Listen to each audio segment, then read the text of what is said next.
Welcome to Community Roundtable. I'm Nick Burns from the Salt Lake Community College Division of Communication and Performing Arts. Today on the show, it's water.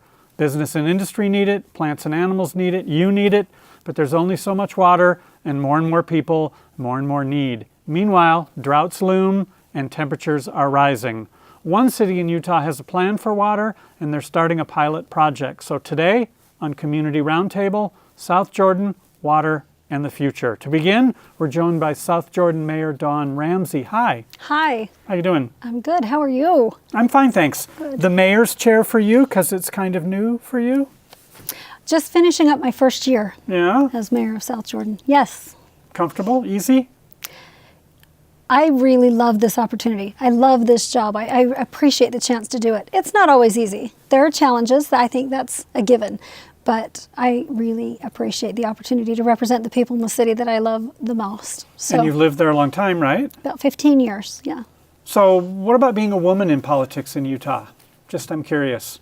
Different than being a man in Utah politics? I think yes. I do think yes. But there are less, obviously, women serving. And I'm the first woman to serve as mayor in the city of South Jordan. But, you know, I think that we work really well together. I have not personally experienced a great divide, being treated differently.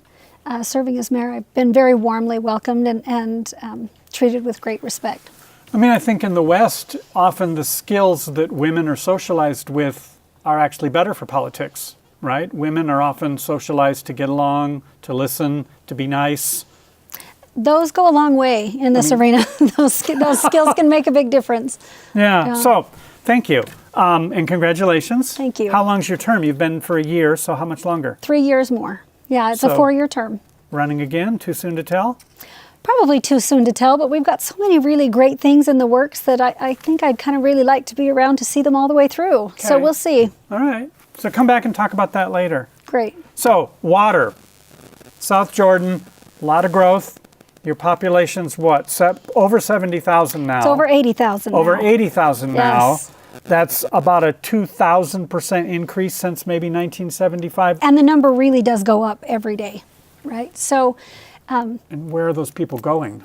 I mean, most of them are coming to further west end of South Jordan City. We go all the way from I-15 out to the Ochre Mountains, out to the west. So we're a long linear city. And more the central and east part of our city is fairly built. We have pockets here and there of space to be developed, and it is being developed. But the far west end of South Jordan is where we're seeing the greatest amount of growth, and it's growing quickly. that's actually beyond, so west of Daybreak even? In Daybreak, mostly in the Daybreak mostly. area. Okay, Yeah. so 80,000 people, 2,000% increase. They're talking about double again in 30 years for the Salt Lake Valley. So if we look another few decades ahead, 150,000 people in South Jordan? We're projected to grow by up to about 5,000 people per year, every year for the next 10, which would put us at about 130. And so potentially, yes, 130 to 150 maybe at the top. It is kind of hard for me to imagine that many people in the space that we have left, but it's happening. It's happening as we speak. So are we moving to townhomes and apartments instead of, because when I think of South Jordan, I think of the green lawns and there's half-acre lots and Right. some nice homes. We Where are you have gonna put all these a people? lot of that, but we do have, and I think there's a lot of people who maybe don't realize that we have such a diverse mix of housing in South Jordan now. That didn't used to be the case. It was all half-acre and third-acre lots or bigger. But over the last handful of years, we've had a much greater diversity of housing that has come in.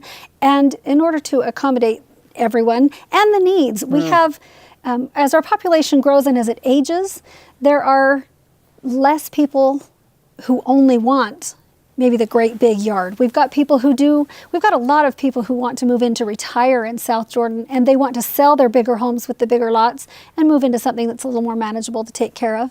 And then we've got, our own kids who need somewhere to live that maybe can't afford the great big home and yard as well. So we've got a good mix of housing. And as you move towards multifamily dwellings and townhomes and condos and apartments, do those people in those half-acre and acre lots, they're okay with that? I think some are and some aren't. Yeah. Change is hard. And for those who have lived in South Jordan for decades and have seen that 2,000% growth, seeing it change from what it was to what it is a little hard for some people, but we just have really good people who have, for the most part, embraced the growth, whether they love it or not.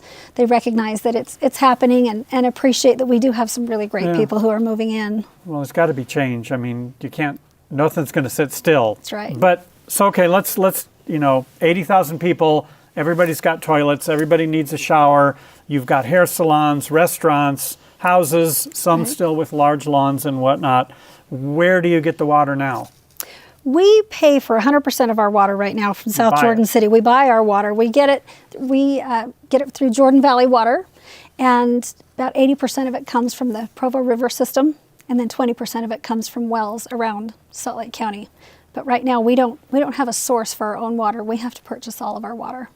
And is that a problem, do you think, in the future? I think that's part of why we're looking at what can be done to help us become sustainable in the long term.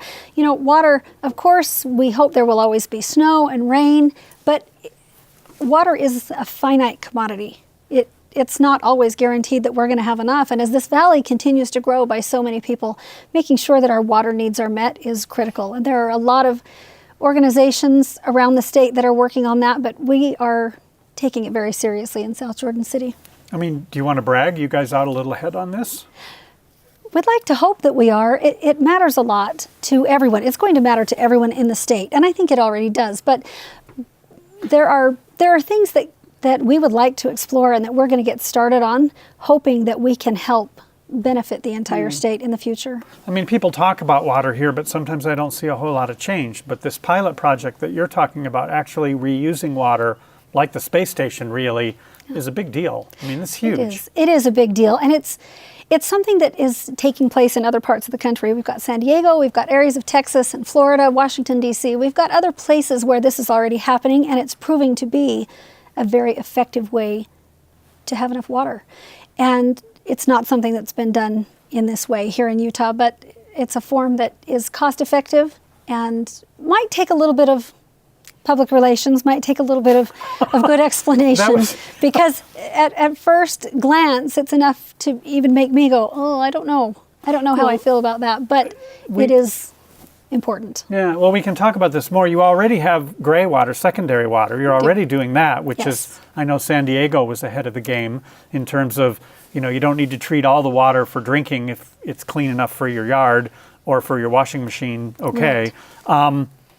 You mentioned the public relations side of this reuse. I know this is a pilot project, and we'll talk about the science and everything of it, but what are you doing for that part of it, that sort of marketing and PR part of it? That must be huge. I think it's going to be really huge, and it's going to require more than just our city to work on that. I think there's a great deal of education that will need to take place across the board to help people understand what this is and what it isn't, and the safety factors that will be put into place, and the quality of water that will come out as a result of this, and why it's been successful and how successful it's been in so many other places, and that this isn't so far out there that we're coming up with some strange idea. This is a proven, very effective measure, and we would like to pilot this here in Utah and see if we can't do something to make a difference for the future. I mean, I don't mean to be totally cynical, but if most of your water comes from the river already, this can't be that big a leap to clean up the other water if you're cleaning up the river water, really. I mean, some people, I think, will recognize that, and I think some people will have a harder time seeing it that way. Okay, so we're going to take a break, Mayor. When we come back, let's talk more about the science side of this, and we'll bring on your Public Works Director, Jason Rasmussen, to join us. So keep it tuned for Community Roundtable. We'll be back and talk more about this pilot reuse water project in South Jordan. Keep it tuned. We are back to Community Roundtable. We are talking with South Jordan Mayor Don Ramsey and Jason Rasmussen, Public Works Director. Hi. Hello. Nice so Public Works Director, you're in charge of all the sewer, all the water? Yes, we do water, we do streets, garbage, stormwater. We have a city cemetery that we maintain, and everything in between. So your boss, the mayor, came up through interest in education. How does one become a city public works director? A typical route involves going to engineering school and learning the trade from that side. I actually came from the business school side and got involved with fleet operations, maintaining city equipment, and that was in the Public Works Department, and stuck around because I liked the operations of the city and maintaining assets, and ended up sticking around and fulfilling this role. So is your job as political as the mayor's, or you get to be behind the scenes more? More behind the scenes, but definitely an interface with both the public and our elected officials. I mean, you're the one they're going to call, right? Yes. When somebody calls the mayor that their sewer's backed up or the storm Yes. drain's backed up. Call, email, and text, and they do. Yes. Yeah, 24/7. So we're talking about water. I don't want to get too far away Yes. from that. South Jordan now, compared to some cities, I think you're a little bit ahead because you have primary and secondary both. Yes, as you look at water, whether it's primary or irrigation water, it's all a water resource. And so the irrigation water is nice because it's inexpensive, but it's not metered, and so some people use quite a bit of it.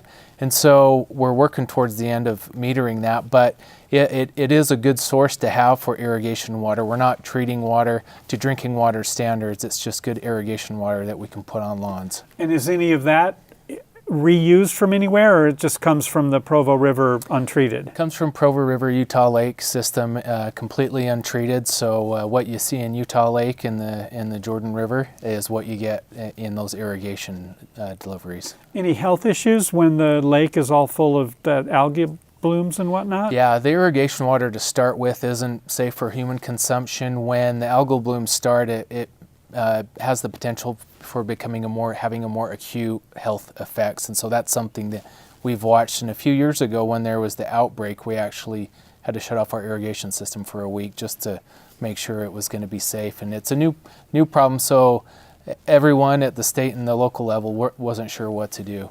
So nobody fills their swimming pool with that irrigation water. They shouldn't. They wouldn't be wise to. Yeah, but it's unmetered, so it's free Correct. rain on your plants. I mean, that sounds bad. In a sense, it is. There's going to be legislation proposed at the state this year to require metering within a few years, and so metering will be good. There's been studies by other agencies in Utah that have started to meter, and it's shown a decrease in water consumption and irrigation consumption. So we're working towards that. We've put a few secondary meters in or monitoring that to see what the effects are. Because to me, no meter, you're just inviting water, your Yes. plants, probably more than they need. What about conservation before we talk about reusing it? What are you doing to save it? Absolutely. So water conservation is the cheapest form of gaining new water, in the sense that if we get people to serve, then it stretches our existing supply longer. And as you talked about in the first segment, we have a growing city. We know we have more residents coming, and so I feel like we have a fairly comprehensive water conservation program. We have a full-time water conservation coordinator who oversees programs and outreach along with our communications team at the city. We really try to get to residents and encourage them to apply for water conservation rebates, whether they're internal plumbing fixtures and toilets or external landscaping features that will help them save water. So you can save some people money if they buy a newer, better, less water washing machine, that kind of thing? Absolutely. So we can get fixtures that emit less water. We can help them with landscaping issues and redesigns that will help them save water. We have a whole list of tools. We actually have a dedicated website, watersmartsojo.org, that's dedicated to water conservation, and have a newsletter that accompanies that. And what you're doing in South Jordan, how's that compare with the cities around and about your neck of the woods down there? Are other people doing this? So there are programs offered at the state and district level, Jordan Valley Water Conservancy District. And so those are generalized ones that the cities take advantage of.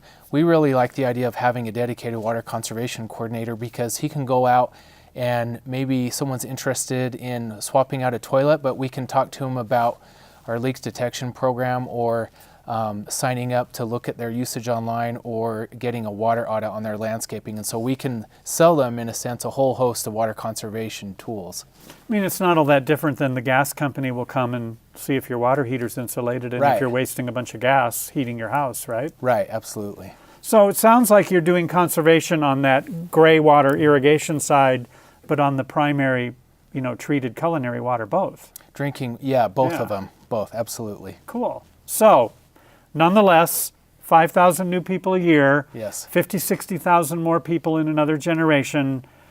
So, you guys are out in front on this, and that's this notion of reusing water. I know Yes. it's happening elsewhere. San Diego comes to mind. I think in Florida, there's projects and people are doing this. You're first here in the state?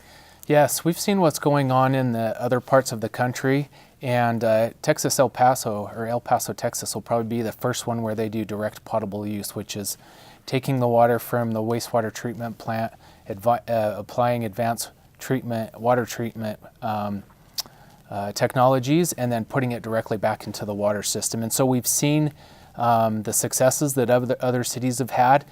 And we're looking at a situation that the mayor described of not having any of our own water, being reliant on a water supplier, looking at the growth, and then saying, well, we need an alternative supply as we continue to grow, and we know that the possibilities exist out there to treat wastewater and put it back in the system. And Mayor, as you were saying, there's a huge PR component to this, right? That your public works director, Jason, can do all the great engineering and all the great product planning and even find the money, but you've got to convince people it's perfectly clean. To try the water. And I think it starts not with our residents. I think where this maybe PR and education and really helping people come to recognize the benefits that this may hold starts even at a higher level, I think, with the state. I think we in South Jordan are offering to run this program and to educate any and everyone who we can get to be interested to come and learn about it and let us walk them through the process and really educate those who, this is what they do. There's a lot of brilliant people in this state. We have a lot of great professionals at the state level and district level who do this. But since this specific project has not been done in our state, we'd like to start, I think, with them and really help them come to recognize why this is important that we try this. Does that mean they'd help pay for it? Possibly. We are working with at the state level to possibly help us fund this pilot project. And like the mayor said, it'll be not only will it clean water, but there will be an educational component to try to educate those here in Utah water agencies and the public on the technology and what's possible. So, I mean, we teach little kids in school about recycling. We could teach little kids in school about clean water. And that's the idea. We hope. That's the idea. So we need to take a quick break, but when we come back, I want to hear specifically how we do this. I mean, I know on the space station they reuse water, but I don't live up there. So take me through this when we come back. We'll be back on Community Roundtable talking with South Jordan Mayor and also the Public Works Director about a reuse water project coming to a city near you. Keep it tuned. We are back on Community Roundtable. Thank you for sticking with us, talking with Mayor Don Ramsey from South Jordan and Jason Rasmussen, Public Works Director. So let's just get into this. The space station does this, right? They're collecting the moisture that comes out of people's lungs and reusing it. But all the water they use gets recycled and made clean and used again. And you've got this plan for this pilot project to do that right here in South Jordan. Yes. So how's this work? What do you do? I mean, obviously you got to filter the gunk out. Yes. But take me through scientifically what's involved. So we start at the wastewater treatment plant, and this is a newer plant that we are taking the water off of, and so the water is already treated to a higher level. It goes through a microfiltration process that removes quite a bit of the bad stuff. And so the quality of wastewater, if you can imagine different qualities of wastewater, is pretty good. So historically, to clean up wastewater to drinking water standards, reverse osmosis has been applied. And tell me what that is for people who don't know. Reverse osmosis is you pressurize the water to 400 psi, you jam it through ultra tight filters, and it produces clean water. It gets rid of everything that's bad there. It does produce a waste stream, so all the bad stuff gets flushed out, and you have to do something with that. You can't dump it in a river or a lake, so you have to send it somewhere, and if you're not next to an ocean, it's problematic. You can dump it in the ocean. You can. So that's what California does. Oh. So high energy cost, pumping water to 400 psi, and then you have a waste stream to deal with. Those were two hurdles that, as we looked at treating wastewater, were too high to overcome. So enter into a project in Florida, in the city of Altamont Springs, They've worked with an engineering firm to develop a process that they've tested that removes all the bad stuff. It's through ozonation and biofiltration and a few other steps that takes the viruses, the parasites, all the bad stuff that you can imagine that's in wastewater that produces the yuck factor, and through a 4-stage process breaks down and chemically alters and filters all the bad stuff in wastewater. The project in Florida has shown through testing the water after it's come off this treatment train that it exceeds drinking water standards. And so that's the treatment train that we hope to replicate here in South Jordan and educate the public on. And I heard the word ozone. Yes. So ozone is the bad stuff that burns our lungs in the summer and whatnot, Yes. but it's also, I mean, if it's burning your lungs, it could burn the gunk out of the water. Yes, it breaks up microorganisms, viruses, and bacteria. And as the ozone breaks it up and destroys that, then we put it through a filter that filters out what's left after it's destroyed and killed. So the waste stream then is pretty minor compared to reverse osmosis. There's got to be Correct. some waste. There's a little bit, nothing compared to a constant flow of 50% of the water that you'd put through a reverse osmosis plant. Yeah. And reverse osmosis, you see that if you read the fine print on your bottled water that you buy at the grocery store, right? Correct. If it's not the stuff from Fiji. Correct. Okay. So what about, people flush paint, people flush their prescription drugs. Yes. What about so does this include, eventually, would this include stormwater and runoff too? There's a small amount of stormwater that gets into sewer systems, sanitary sewer systems, and so a very small amount. The treatment process is set up to remove all of that and to bring it into levels that meet existing drinking water standards. Because it's one thing to get the bacteria out, Correct. but it seems like it's a whole other thing to get Chemicals. the oxy out, to get the Yes. herbicides out, the pesticides. I mean, people still pour motor oil down their drain, or they Yes. go to the park and pour it in the sewer. Yes. So yeah, the process is set up to remove that.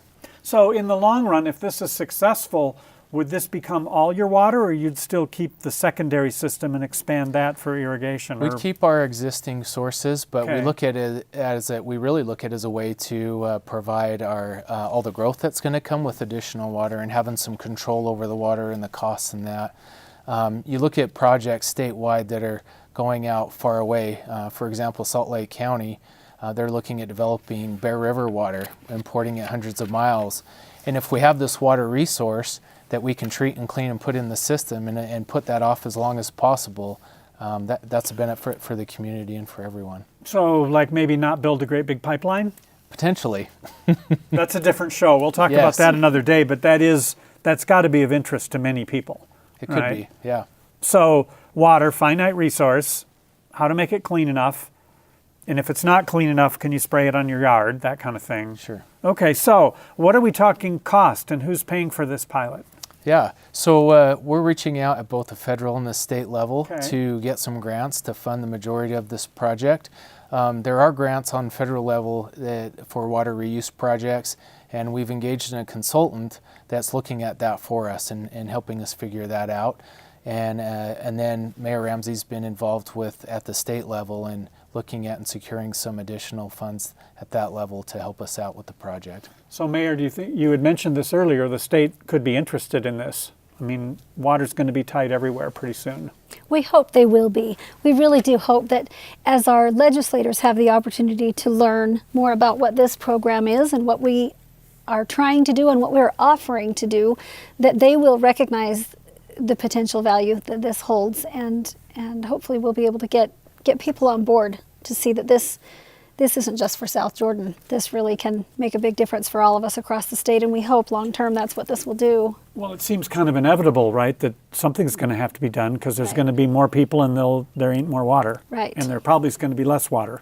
Right, and if you even look at our weather patterns, we're not even getting as much of the snow and rain as we're used to getting anyway. We really do need to take this seriously, and if we wait another 10 years before we start working on this, we're going to be in trouble, I'm afraid. Well, So, I don't know quite how to ask this, but I will. This makes you very forward-thinking, and oftentimes politicians and cities think very short-term because that's cheaper and an easier sell. So I want to say congrats for thinking long-term, But to me, that really increases the difficulty of sort of the sales pitch here, that we need to do this now because someday you're going to wish you did. That's hard. I think so, but I think as elected officials, we have the responsibility to have vision. And I think here as the Salt Lake County is preparing the entire Wasatch Front for just this growth that we know is coming, and the data is very clear about the projections. And I think we are required to have vision. We have to look down the road, and this is one of the things that we have to be very mindful of. Water is not something we can live without. So it may be a little bit more of a sell because it's more of a work now for a benefit of the future. But I think there are a lot of really smart people who recognize that if something doesn't happen, we are going to end up being in trouble. So we're here to do the right thing. And I think in South Jordan City, we really feel like this is the right thing. Yeah, well, I mean, to me, it seems like it would only be more expensive to do it later. So tell me, what are your fears about this project? I think that one of the biggest obstacles is public perception. Okay. We talked a little bit about some of the other experiences and lessons learned from other states, and city staff has been in touch with these other agencies that have shared some great lessons learned through water reuse symposiums and through visiting them directly. And so we feel like we can pick up where they've left off and try to accelerate the learning curve of the public.